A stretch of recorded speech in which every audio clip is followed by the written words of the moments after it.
The city was a whirlwind of holiday cheer, but for Alex, it was just another Tuesday buried under a mountain of paperwork. The clock on his screen finally blinked past 7, releasing him into the cold, snowy night. Streetlights cast a warm, hazy glow on the fresh blanket of white, and the sound of distant carols mixed with the crunch of his boots on the snow. He just wanted to get home, collapse on the couch, and forget about deadlines and spreadsheets. As he cut through a quiet side street, a shortcut he always took, something dark caught his eye against the pristine snow. It was a wallet, a thick, worn leather wallet, half buried and looking very out of place. He hesitated. He was tired, cold, and honestly, not in the mood for a complication. He could just walk away. No one would know. Or he could look inside.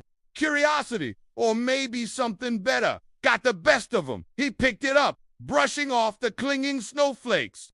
It felt heavy inside. There was a driver's license, a few credit cards, and a wad of cash. A significant wad. Enough to make his own tight holiday budget feel a lot more comfortable. The temptation was real, a little voice whispering how easy it would be. It could be a lucky break, a holiday bonus from the universe. But then he saw the photo on the license. An older man, with kind eyes and a gentle smile, the sort of face that reminded him of his own grandfather. The name was Arthur Pendleton. Alex sighed. He couldn't do it. He couldn't be the guy who stole a grandfather's wallet right before the holidays. Tucked behind the cash, he found a business card for a small, local bakery called the Rolling Pin. That must be it. He knew the place. It was a few blocks out of his way, but it was still open.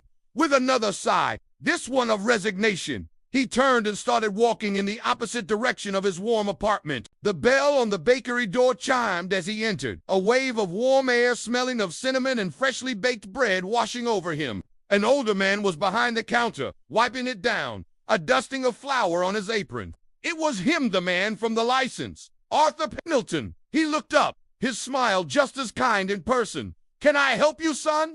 Bit late, but we might have a stray croissant or two left." Alex held up the wallet. "I think you might have dropped this, Mr. Pendleton." Arthur's face broke into a wide grin of pure relief. He checked his pockets, his expression turning from confusion to dawning realization. "Oh, my goodness! I was wondering where that went. I was out sanding the walkway.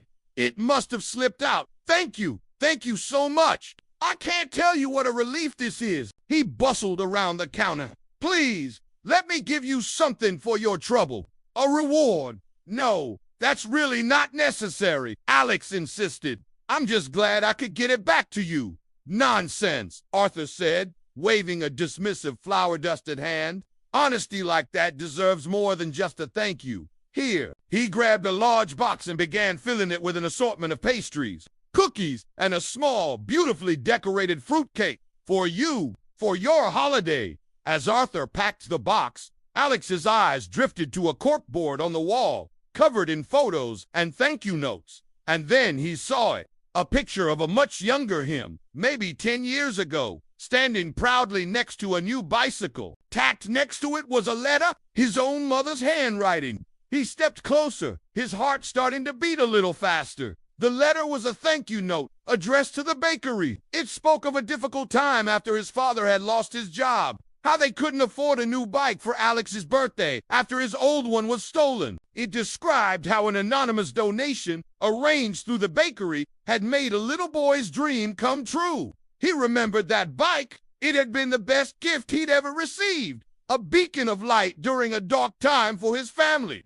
They had always wondered who the anonymous benefactor was. He looked from the photo to Arthur, who was now tying a red ribbon around the pastry box. Arthur followed his gaze to the corkboard and then back to Alex, a slow, knowing smile spreading across his face. He didn't say a word. He didn't have to.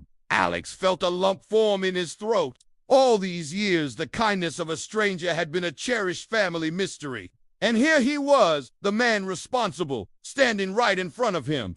A man whose wallet he had almost walked away from. "That was you," Alex said, his voice barely a whisper. "The bite, that was you."